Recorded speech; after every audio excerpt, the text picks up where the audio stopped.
Oh man, this has been such a weird week, Coach, because I put everything I had into this season, man. Everything. I mean, I'd grinded like nobody's business. Mini camp, training camp, draft videos. I mean, I've been at this thing really. I really kind of feel like since John Lynch spoke at the combine last year, Right. that this channel and this 49er YouTube space, let's just say that we're both in, Right. just exploded that day, right? Because that was the day where John came out and said, well, you know what?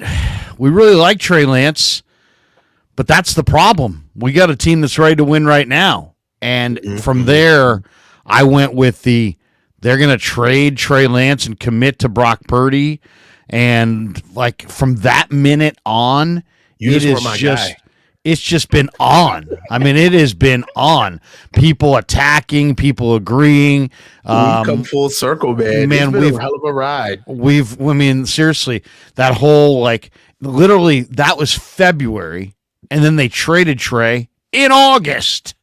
So think about that: February, March, April, May, June, July, and almost all of August. 7 months of who's going to be the quarterback.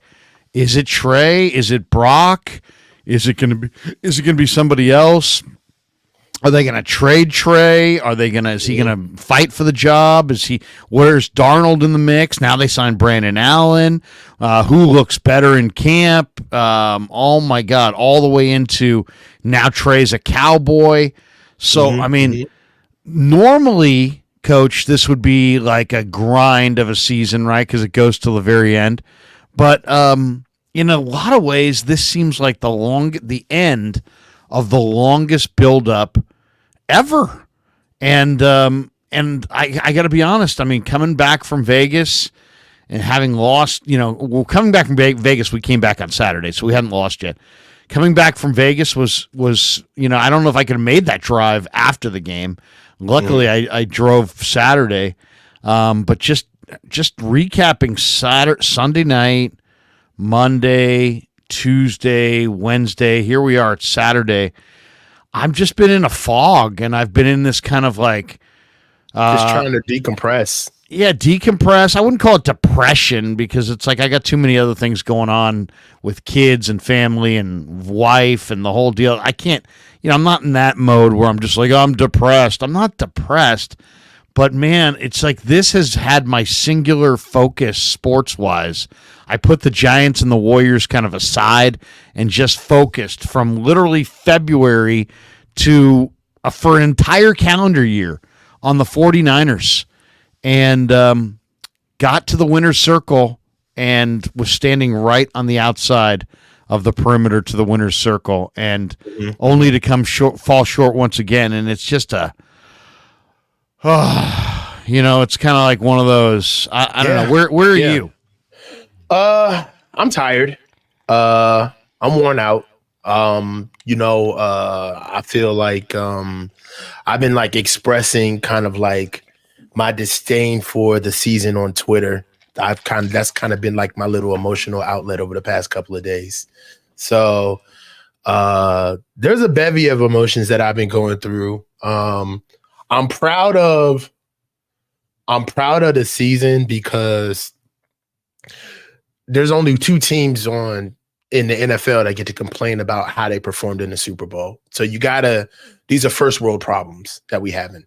You know what I mean? So Sure. You got to keep things in perspective. So there's that. So you got to go outside and touch grass every once in a while.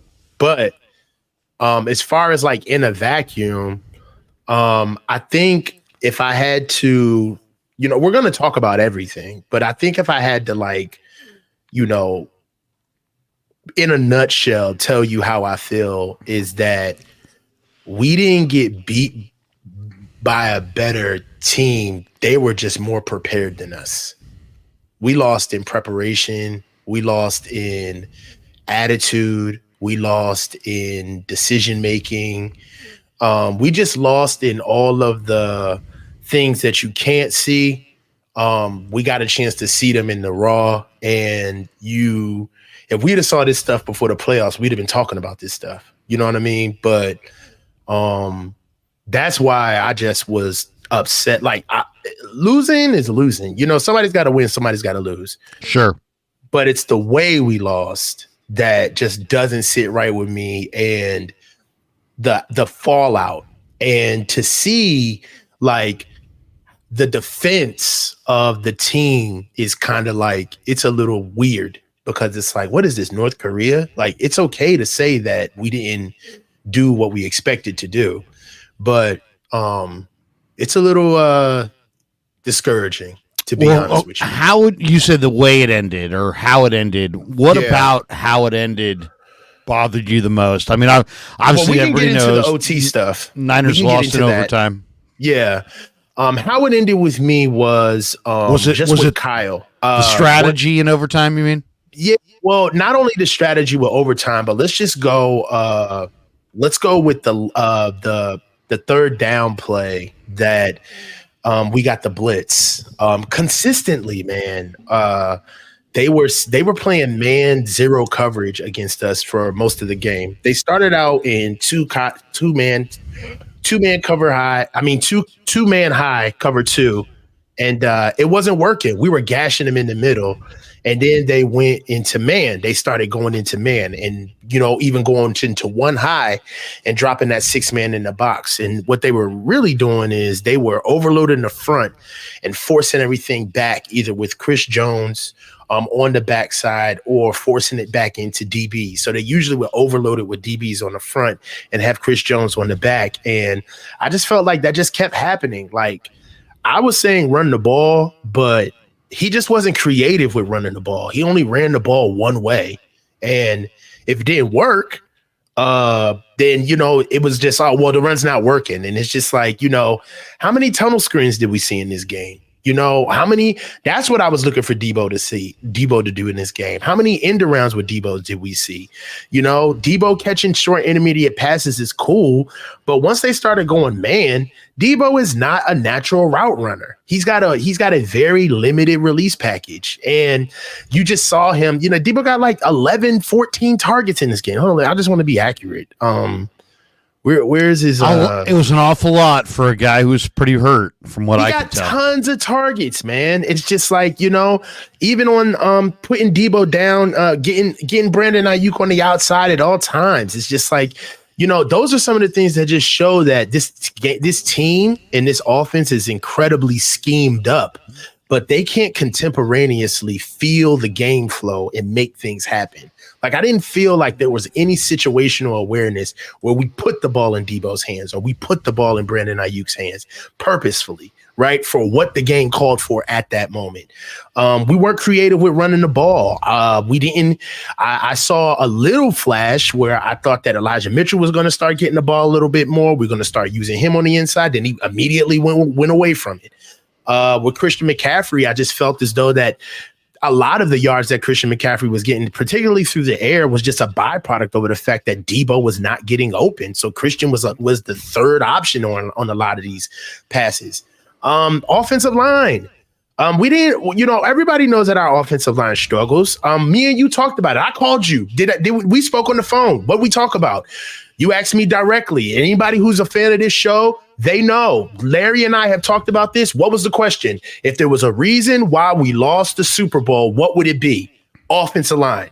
I said it flat out. And for me, pound for pound, they struggle. I get that. But not putting them in the right position structurally is what frustrated me. It just wasn't sound. Why are we pulling the center? Okay, just to activate game flow for the play action. Like, that's auxiliary. That's aesthetic. That's trying to get somebody off of their square. But that's not sound. That's not protecting Brock. That's not putting your offensive line in the best position to do their job. They already going against a D-line that's better than them in the first place. You're going to start displacing them and making them go to different gaps for what? For a look? For the play to look a certain way? Tell me the functional reason why you're pulling centers. in the goal line. We're going 5 wide on the goal line, Larry, and we're using play action and shotgun. But it's Spencer Burford's fault that he's got to pick between paint on his inside and a free rusher on his outside. But Kyle's a genius. Then you get guys getting all over the place. Oh, you don't know football. Kyle doesn't need to be held accountable. It's bullshit, man. You're seeing all of this window dressing put all over the offense, and these boys are being put in the best position to succeed. Damn, That's coach. why it hurts. That's why it hurts. Coach is letting it out. Yeah, I didn't. There were several elements of the plan I didn't like. But on the one hand, you know, there's certain things that Kansas City was just more talented at and took away, and that I can't blame Kyle for. But then there's other things that I can.